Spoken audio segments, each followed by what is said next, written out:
2 3 baju kotor. Terima kasih moderator. Sedap. Siap. Oke, apakah sudah terlihat share screen saya, Bapak Ibu Terlihat sekalian? ya, Pak. Oke, sudah terlihat. Sudah slideshow ya? Sudah sekarang sudah. Baik. Mendapati kalau laptop saya kentang, jadi ngolah datanya nggak bisa buru-buru. Jadi Bapak Ibu selamat datang. Mari kita bahas materi baru. Materi pada pagi hari ini kita akan membahas tentang Power BI, Bapak Ibu. Nah, di mana Power BI ini bisa dibilang sebuah platform dari Microsoft ya. Dan untuk outline pada pagi hari ini, kita akan memulai dengan pengenalan mengenai Power BI. Lalu kita akan juga membahas fitur-fitur Power BI, pemanfaatan Power BI di PMS dan juga BPS, lalu perbandingan Power BI dan juga Tableau sebagai kompetitornya, dan kenapa sih BPS menggunakan Power BI, dan diakhiri dengan kesimpulan. Oke, kita mulai saja Bapak Ibu dari pengenalan Power BI. Nah, kalau berbicara soal Power BI itu tidak langsung menjadi sebuah platform tersendiri. Jadi Power BI ini dimulai dari sebuah ide tim-tim Microsoft tentang sebuah self-service business intelligence, Bapak Ibu. Dan hal ini sudah diinisiasi pada tahun 2009 yang lalu. Lalu Microsoft juga meluncurkan sebuah add-ins yang bernama Power Pivot dulu. Kalau Bapak Ibu pernah menggunakan Power Pivot, jadi bisa dibilang Power Pivot yang pertama kali diluncurkan di Microsoft Excel 2010 ini merupakan cikal bakal dari Power BI. Nah, Power BI sendiri tidak hanya evolusi dari Power Pivot, tapi juga evolusi dari beberapa add-ins yang sudah tersedia di Excel sebelumnya, Bapak Ibu. Salah satunya tadi yang sudah saya sebutkan, yaitu Power Pivot, ada juga Power Query, dan juga Power View. Nah, kenapa sih Microsoft sampai capek-capek membuat sebuah platform khusus, yaitu Power BI, dan juga itu merupakan hasil comot sana-sini ya dari add-ins yang dari Excel itu. Nah, alasannya adalah karena semakin berkembangnya zaman, kita tahu bahwa data yang kita olah itu akan semakin besar, baik dari segi volume dan juga dimensi dan lain-lain ya. Jadi tentu dalam perkembangannya seorang analis seperti kita ini akan menginginkan sebuah software yang memiliki power jelas, tapi juga berdasarkan pada prinsip statistik ya. Jadi tetap sederhana aplikasinya, dan tidak kalah penting dalam upaya untuk memasyarakatkan statistik, tentu akan membutuhkan sebuah visualisasi yang baru. Dalam artian di sini adalah visualisasi yang mudah ditangkap oleh mata, tidak membosankan. Dan semua hal ini juga sekarang sudah tersedia di dalam Power BI. Tergantung dari bagaimana nanti kita akan membuatnya di Power BI. Jadi bisa saya simpulkan untuk pengenalan mengenai Power BI, bahwa Power BI sekarang bisa dikatakan sebagai sebuah framework yang baru, Bapak Ibu, di mana framework baru ini dapat mengembangkan bagaimana kita membuat pelaporan dari data-data yang kita analisis. Lalu kita juga bisa dengan mudah membagikannya dengan rekan kerja kita, seperti yang kita sudah lakukan di pusat. Kita membuat Power BI di pusat dan kita bisa share ke daerah. Dan juga dari segi tampilan itu bisa dibilang tampilannya lebih fresh. Namun dengan bagaimana kita membuatnya tetap berprinsip pada kesederhanaan dan juga efektivitas. Begitu Bapak Ibu.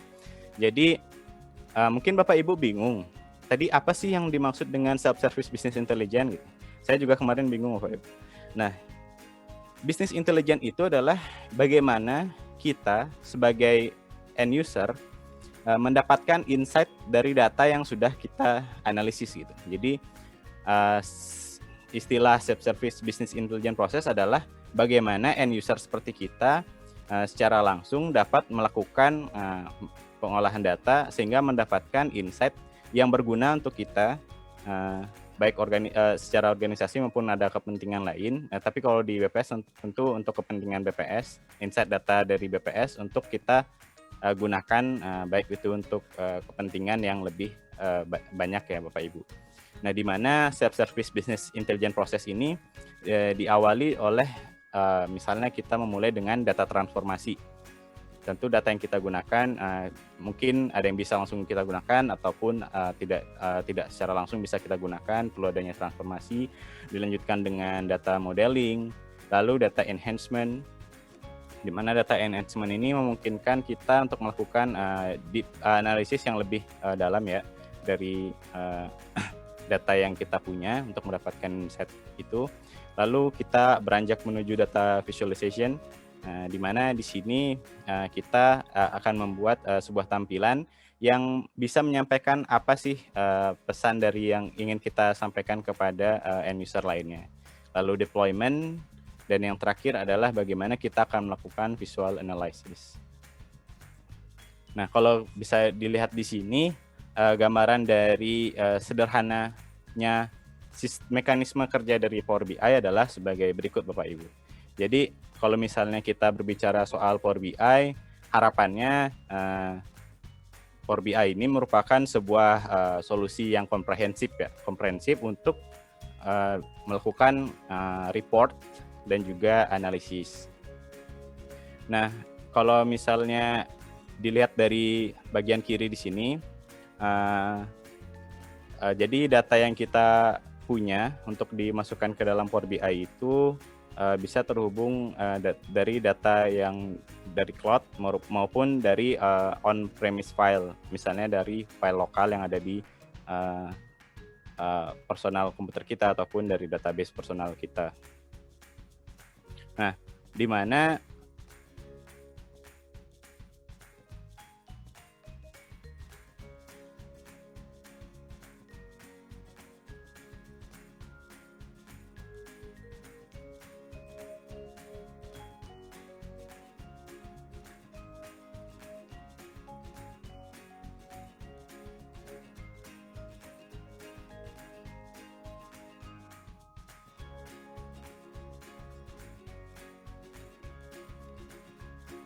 get data, nah kita akan dihadapkan kepada opsi file apa sih yang ingin kita buka gitu. Nah, kalau di sini ada beberapa opsi seperti yang kita lihat pada bagian di kanan ini, Bapak Ibu. Opsinya Excel, text or CSV, XML, JSON file, ataupun sebuah folder yang memang sudah berisi rangkuman dataset yang memiliki satu file yang sama. Atau mungkin kalau Bapak Ibu punya SharePoint folder, itu bisa langsung di-call dari SharePoint foldernya. Kalau misalnya seperti BPS yang menggunakan SQL Server Database, itu bisa juga di-call dari SQL Server, ataupun dari Microsoft Access Database, juga bisa di-call di sana. Dan banyak Bapak Ibu. Nah, setelah di sini mungkin contoh kasusnya kita langsung ke Excel aja ya Bapak Ibu, karena BPS kan dominan file-filenya itu dalam bentuk Excel. Nah, di sini kita menggunakan contoh dummy Bapak Ibu, bukan data yang sudah dikirim oleh tim e-learning yang terkait dengan e-commerce, tapi ini adalah contoh dummy aja. Nah, semisal Bapak Ibu membuka filenya, kita akan dihadapkan misalnya tadi Excel. Nah, otomatis ada beberapa sheet sih dalam Excel itu. Misalnya ada sheet 1 tentang IPM, sheet 2 tentang IDG, sheet 3 IPG gitu dan lain-lain. Ataupun yang seperti neraca dan lain-lain lah. Itu kan ada beberapa banyak sheet. Nah, itu kita akan dihadapkan kepada opsi untuk memilih sheet yang mana sih yang akan kita gunakan gitu. Nah, pada studi kasus yang saat ini kita akan memilih CA Cells ini, CA Cells.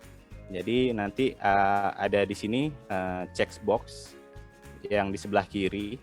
Nah, itu tinggal dicentang aja sehingga akan memunculkan preview dari data yang ada di dalam sheet tersebut, Bapak Ibu. Nah, di sini nanti kita akan diberikan opsi apakah datanya sudah sesuai formatnya ataupun sudah sesuai dari tipe datanya gitu. Misalnya kalau kadang-kadang kan kita sering tertukar titik koma dan lain-lain, ataupun semisal kita pengen ada geometri yang memang sudah terdefine sebagai geometri gitu, atau mungkin penamaan tanggal yang di luar kaidah biasanya gitu, tapi pengen kita ubah biar formatnya itu sesuai gitu. Jadi itu kalau ingin seperti itu kita bisa memilih fitur edit.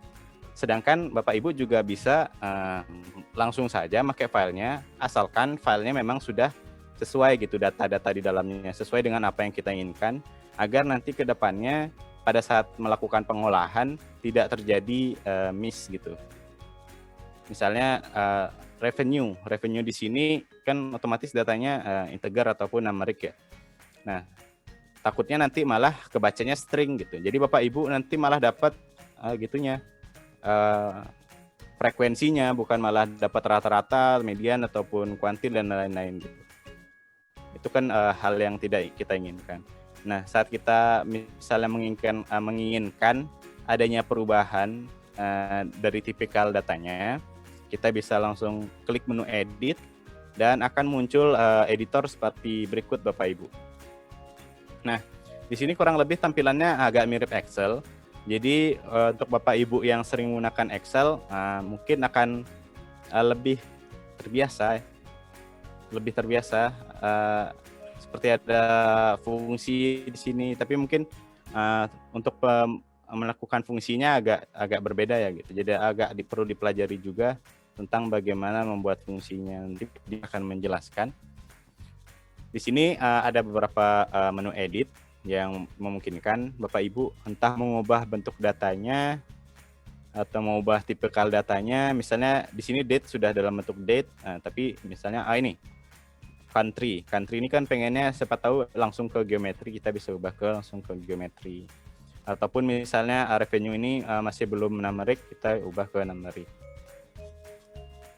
Seperti itu Bapak Ibu. Dan juga kita juga dimungkinkan di sini untuk membuat sebuah subset baru gitu. Contohnya adalah misalnya ada kode provinsi dan juga ada kode kabupaten yang terpisah. Sedangkan kita ingin membuat dia menjadi satu, seperti yang kita lakukan seringnya di SPSS ya. Nah, ini bisa juga dilakukan di Power BI dengan membuat variabel baru. Seperti itu Bapak Ibu. Nah, setelah kita sudah selesai dengan datanya, kita sudah beres dengan datanya. Nah, kita selanjutnya akan melihat ada kolom baru di sini Bapak Ibu. Di kolom field, di mana kolom field ini berisi dari variabel-variabel apa yang ada di dalam dataset kita. Nah, kalau misalnya di sini di contoh dari CA cells-nya ada kategori, ada country, ada tanggal, terus ada produk ID, revenue, provinsi dan lain-lain ya. Nah, setelah ada tampilan baru di sini ada variabel. Nah, nanti di sini yang di tempat putih ini adalah kanvas di mana kita akan membuat visualisasi yang kita inginkan. Entah visualisasinya berbentuk apa, itu tergantung dari tujuan dan juga inovasi dan juga kreasi yang kita punya ya Bapak Ibu. Nah, contoh sederhana untuk membuat visualisasi di awal adalah drag yang ada di dalam field ini, salah satu variabelnya, ke dalam kanvas yang kita punya.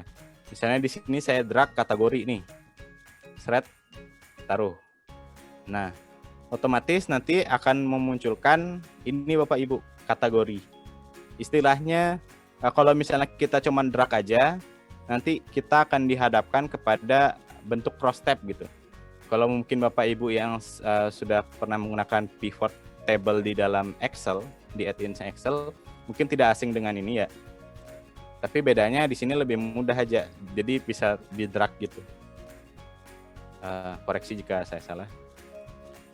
Terus pada saat kita drag data yang misalnya data string nih yang muncul, berarti nanti dia akan menampilkan tabulasi seperti cross tab.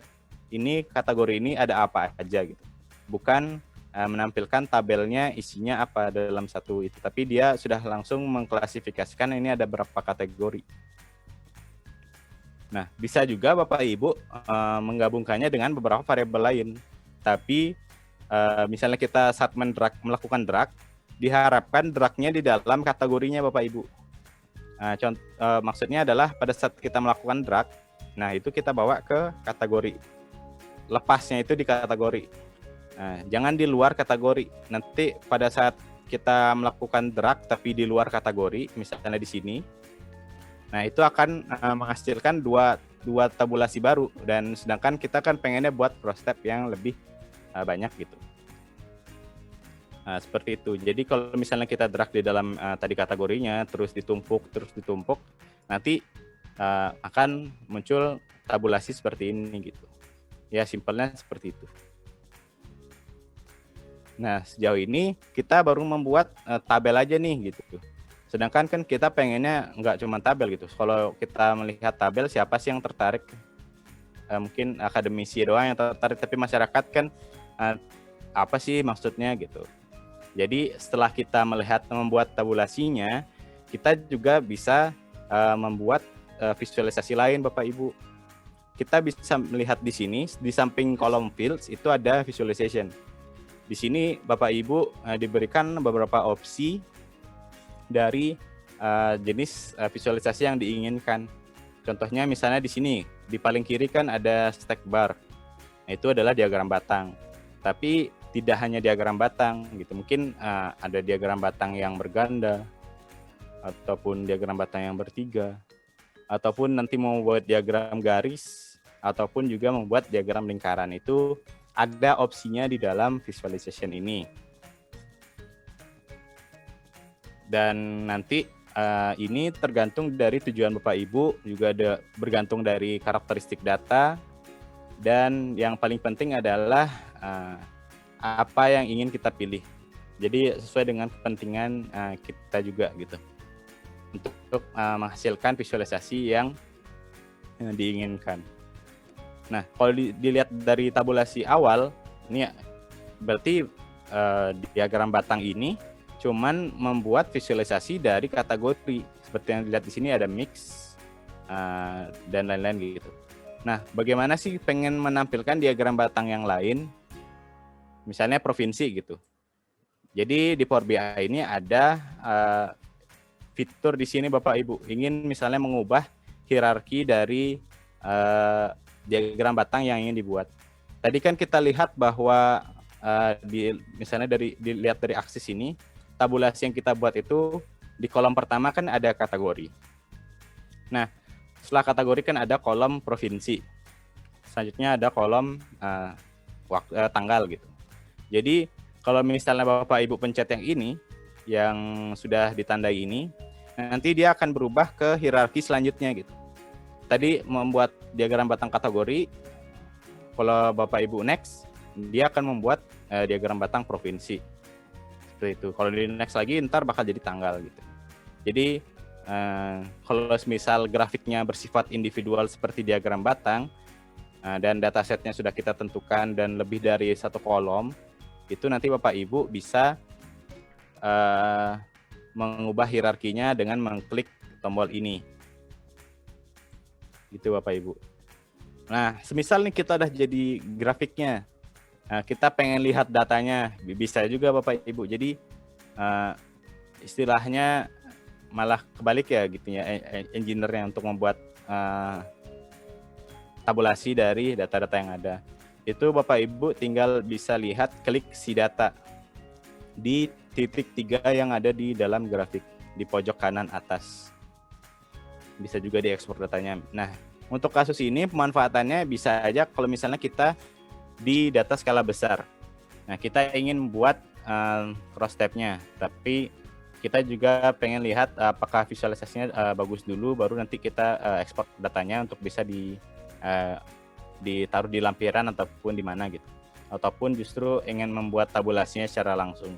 Nah, ini Bapak Ibu bisa lihat di titik 3 ini, lalu bisa diisi data maupun diekspor datanya.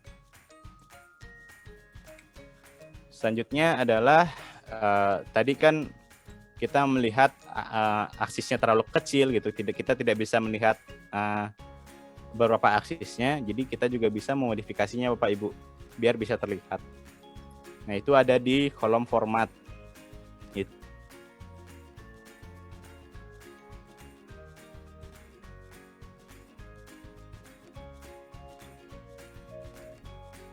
Seperti apa? Jadi ada opsi untuk memudahkan kita untuk menyesuaikan agar grafiknya juga bisa mudah dipandang gitu. Dan juga tidak hanya itu, kita juga diberikan opsi misalnya memberikan teks di dalam poin, di dalam diagram garis gitu. Seperti yang ada di Excel, tapi dengan fleksibilitas yang lebih banyak. Dalam artian kita bisa secara langsung mengubah ukuran dari dotnya ataupun mengubah warna line-nya secara cepat, ataupun bagaimana mengadjust aksisnya dengan mudah gitu. Nah, selanjutnya kita nggak cuman bisa memuat satu visualisasi aja nih di dalam kanvas kita, tapi kita juga bisa memuat visualisasi yang lain. Nah, sekarang cara yang lainnya adalah tadi kita milih variabelnya dulu nih, baru nanti kita tentuin dia mau jadi apa. Nah, cara lainnya adalah kita bisa menentukan visualisasi apa yang kita inginkan, baru nanti variabel apa yang bakal cocok masuk ke dalamnya gitu. Ini adalah cara keduanya ataupun cara alternatifnya. Misalnya Bapak Ibu mengklik ini nih, yang apa namanya, yang kayak speedometer gitu, ya diagram setengah lingkaran. Nah, di dalam diagram setengah lingkaran ini nanti pada saat Bapak Ibu klik, dia akan kelihatan seperti ini, berbayang tampilan preview dari nanti hasil diagram batangnya. Nah, tapi kita ingin variabel apa yang masuk. Nah, itu bisa lihat di bawah visualisasi ini Bapak Ibu. Nah, tadi kan ada gambar roll. Nah, di kirinya ini ada gambar apa nih, kotak-kotak. Nah, dataset. Nah, itu nanti Bapak Ibu bisa klik. Nah, ini akan bisa menaruh value apa yang ingin dimasukkan ke dalamnya gitu. Sehingga nanti bisa jadi sebuah visualisasi. Jadi ada dua caranya tadi Bapak Ibu, entah kita mau buat tabulasinya dulu, baru nanti kita tentukan visualisasinya seperti apa, atau kita di awal sudah pengen visualisasinya akan seperti ini, nanti variabel-variabel yang masuk tinggal drag ke dalam gitunya, value-value yang dibutuhkan di dalam grafik itu. Dan semisal Bapak Ibu kehabisan tempat di dalam kanvas, nah misalnya ini penuh, jadi Bapak Ibu bisa menambahkan page lain, nggak cuman satu kanvas aja yang kita pakai, tapi bisa banyak kanvas seperti itu Bapak Ibu. Nah, tujuannya mungkin kan karena report BPS itu kan banyak ya, nggak cuman 1-2 seperti nanti contoh yang Mbak Diar e-commerce itu cukup banyak gitu, ataupun contohnya mungkin yang Bapak Ibu pernah lihat dashboard mobilitas kan ada beberapa kategori. Nah, itu bisa pakai beberapa page gitu. Jadi tinggal klik tambah ini kayak di Excel, persis sama seperti Excel akan ada kanvas baru. Di mana kanvas baru ini juga bakal terintegrasi sama data yang sama. Seperti itu Bapak Ibu. Dan yang terakhir adalah kalau misalnya kita udah selesai buatnya, kita pengen publish dari dashboard yang kita punya gitu. Jadi pada menu home atau menu di awal itu akan ada menu publish. Di menu publish ini nanti Bapak Ibu bisa simpan di dalam file lokal di mana formatnya adalah .pbi ya Bapak Ibu. Nah, mungkin kalau dari fitur itu adalah fitur-fitur basicnya aja, dalam artian seperti pengenalan ini bagian apa, itu bagian apa.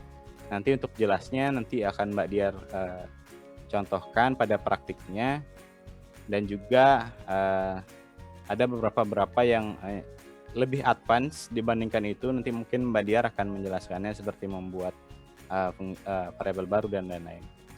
Nah, sekarang pemanfaatan dari Power BI di BPS ataupun di PMS ya.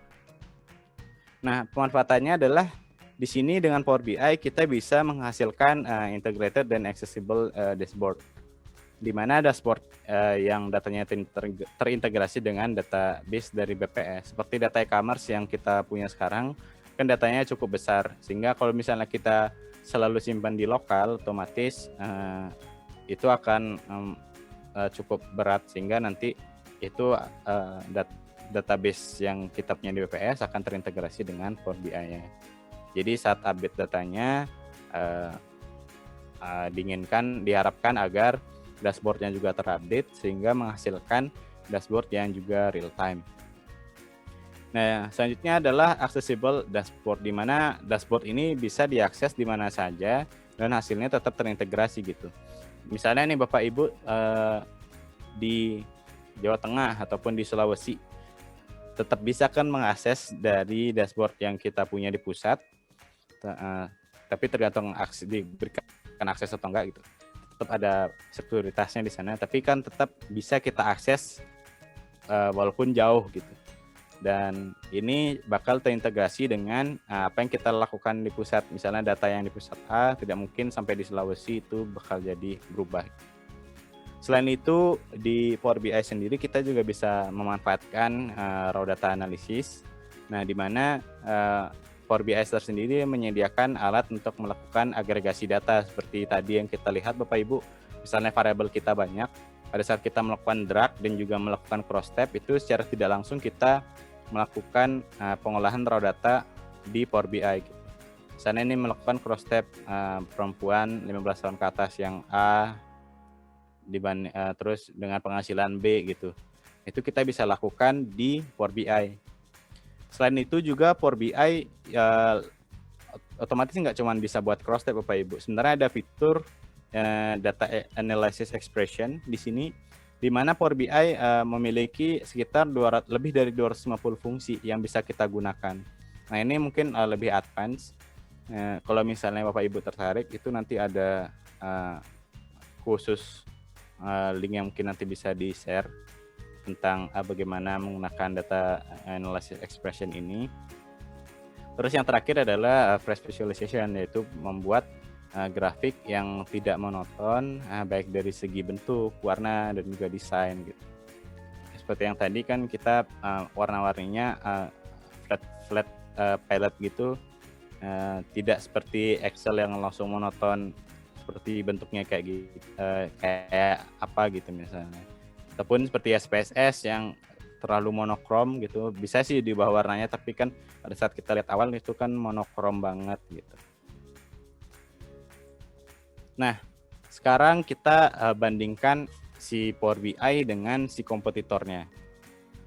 Nah, kalau misalnya kita lihat di Indonesia, ternyata Power BI itu kalah populer dibandingkan Tableau. Ya wajar aja sih, karena Power BI baru established pada tahun 2013, sedangkan Tableau sudah ada pada tahun 2003.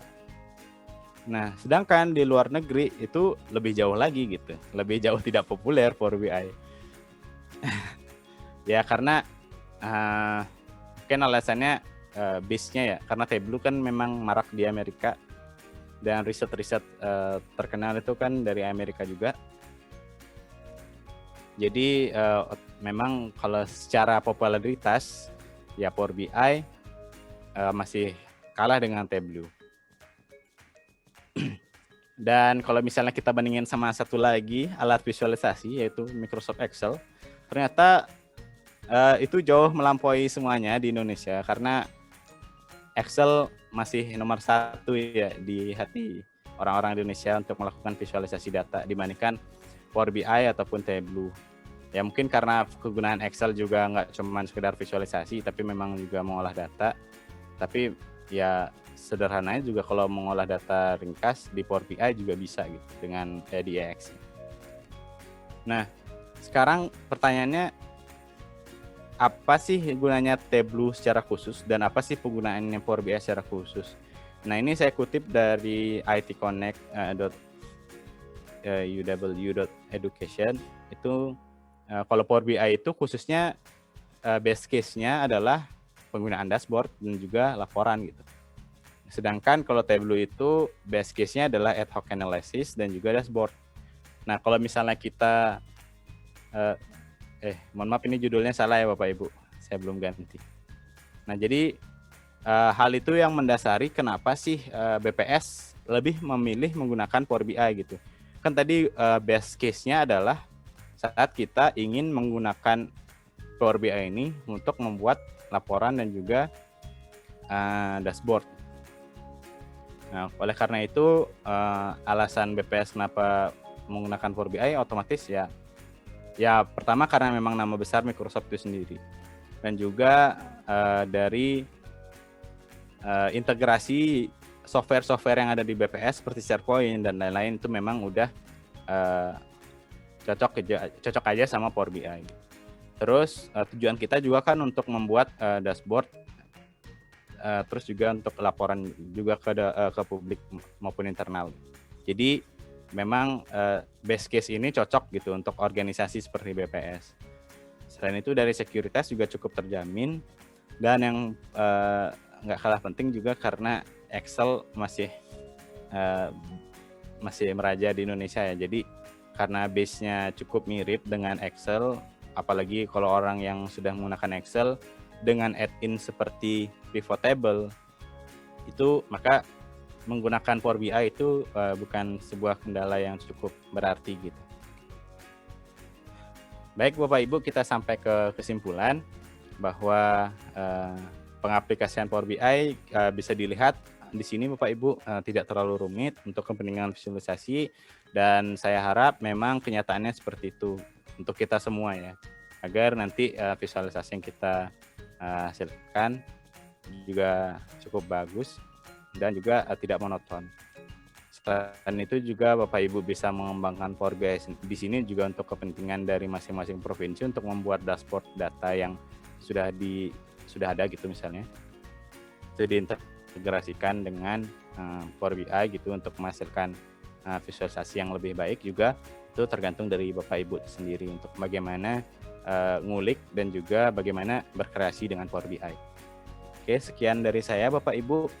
Mohon maaf jika ada salah-salah kata. Kita lanjutkan kepada prakteknya yang akan disampaikan oleh Mbak Diar.